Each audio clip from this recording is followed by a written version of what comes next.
Hey, I'm golf broadcaster Matt Adams. The updated and expanded second edition of my book, The Golf Round I'll Never Forget, Golf's Biggest Stars Recall Their Finest Moments, is now available. Readers can expect to march with Arnie's Army at the 1960 U.S. Open, relive Jack Nicklaus's remarkable 1986 Masters win, and be amazed by the Tiger Slam. The Golf Round I'll Never Forget, Golf's Biggest Stars Recall Their Finest Moments. Pick it up where fine books sold, including BarnesandNoble.com and Amazon.com.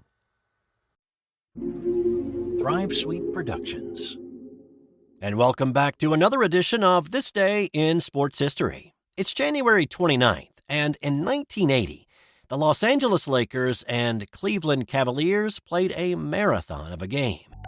The Cavaliers were a mediocre, middle-of-the-road team that season, and they entered the game on a 3-game losing streak.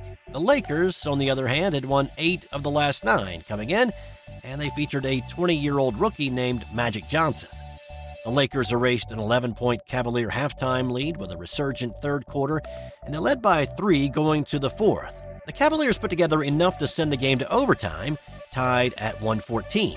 LA and Cleveland would equal each other for the first 3 overtimes, and with 2 seconds left in the fourth OT and the Lakers up 1, the Lakers' Jim Chones fouled Cleveland's Mike Mitchell, who went to the free throw line and sank a pair to secure the 154-153 quadruple overtime win.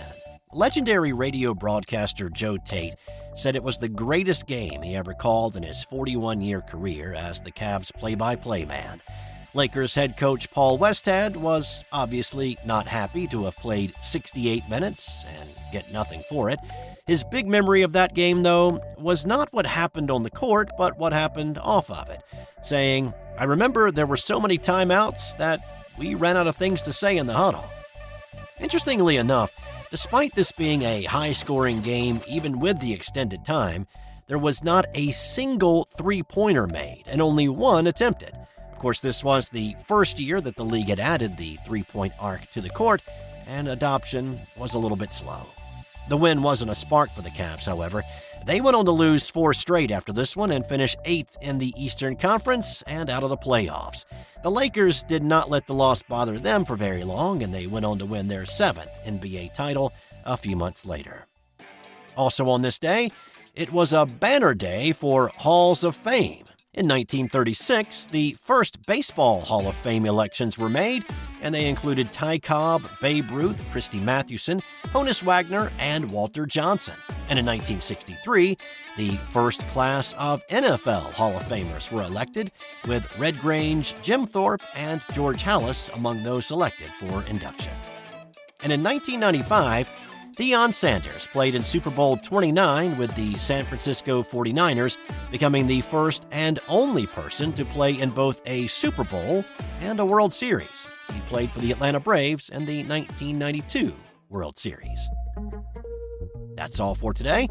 Thanks for stopping by and giving this episode a listen. If you like the show and have a brief moment, how about leaving a 5-star review and comment on Apple Podcasts?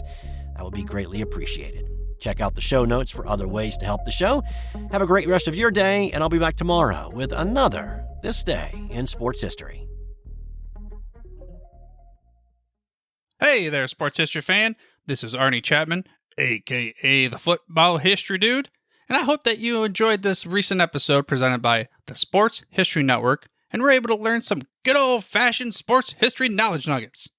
I started the Sports History Network back in 2020 with the mission to help podcasters find a community of like-minded sports history nerds, as well as helping aspiring podcasters to start their own shows.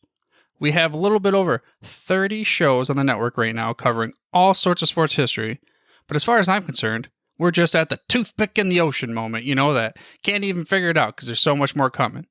We wanted to create the ultimate headquarters for sports yesteryear, starting with Podcast Network and our website, but we're going to continue to move into other mediums as well. And here's the cool part, because we want you to be part of our team. So if you're interested in starting your own podcast, or maybe being a guest on one of our shows, or who knows, maybe even writing an article for us over on the website. Seriously, all you gotta do is reach out to us on the contact page over at sportshistorynetwork.com. You can be as technologically savvy as a Neanderthal tapping on a stone trying to figure out this whole hieroglyphics thing back in the day. Again, it doesn't matter, because even if you don't understand the whole podcast space, we have a production team that can pretty much help you out with doing everything. All you got to do, head over to sportshistorynetwork.com, head to the contact page, fill it out. That message goes right to me, and I'll reach out to you as soon as I can. But for now, dude, I'm through if you're through.